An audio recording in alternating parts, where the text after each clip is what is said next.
Deuxième point. Je sais que cette divinité souveraine, qui est mon Dieu, décrète librement de toutes choses, sans que son dessein dépende du concours d'aucune créature.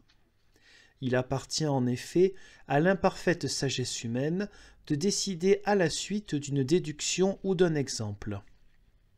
Pour sa part, Dieu, qui d'un regard unique et simple voit tout depuis l'éternité et pour toujours, n'a besoin de recourir à aucun raisonnement ni d'attendre des faits. Également sage, prévoyant, bon, etc., il décrète et dispose librement de toutes les choses. Elles sont siennes, en effet, quelles qu'elles soient. Il s'ensuit que dès l'origine, il a créé l'homme tout en sachant et en prévoyant sa chute à venir. En même temps, il a décidé que son Fils revêtirait la nature humaine pour réparer la chute. De cette façon, sa bonté se manifeste de tous côtés.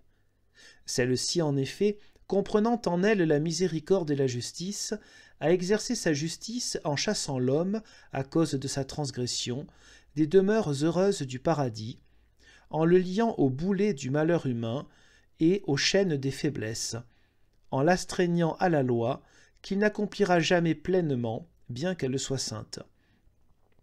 Deux fois misérable, l'homme prend alors conscience que sa chair est tombée dans l'épreuve, mais, aussi, la crainte de la transgression de la loi torture son âme. Tout en voyant en effet, selon l'esprit, que la loi est sainte, juste, messagère de la pensée divine, au point de ne rien prescrire d'autre que ce à quoi l'équité engage, il voit en même temps que, par ses actes, il ne satisfait pas à l'esprit de la loi. Il se condamne par son propre jugement, sans espoir désormais de posséder le bonheur.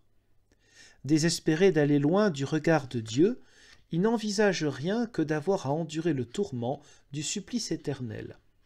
Voilà jusqu'où s'est manifestée la justice de Dieu.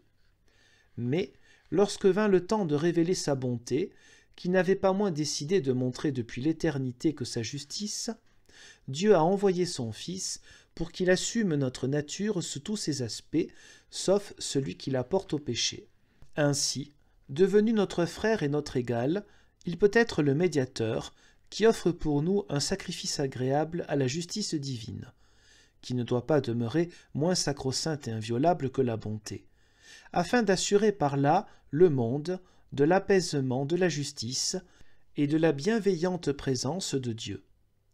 Puisqu'il nous a donné son Fils, à nous et pour nous, comment, avec lui et par lui, ne nous donnerait-il pas tout? Romains 8, 32. Qu'y a-t-il que nous ne devions pas attendre de lui, qui s'abaissa jusqu'à nous, au point d'être non seulement notre égal, mais encore totalement nôtre? Qui peut assez admirer la puissance et la grâce de la divine bonté, par laquelle il a tant aimé le monde, c'est-à-dire le genre humain, qu'il a livré son Fils pour que le monde ait la vie. Jean 3, 16.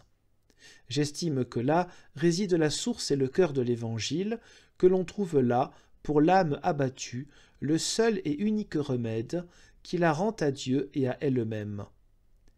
Rien, en effet, ne peut lui donner la certitude de la grâce de Dieu, sinon Dieu lui-même. Or, il l'a toute répandue sur nous, avec tant de générosité, d'abondance, de prévoyance, qui n'a rien laissé subsister que nous puissions désirer, à moins d'oser réclamer au-delà de toute extrémité et de l'abondance débordante.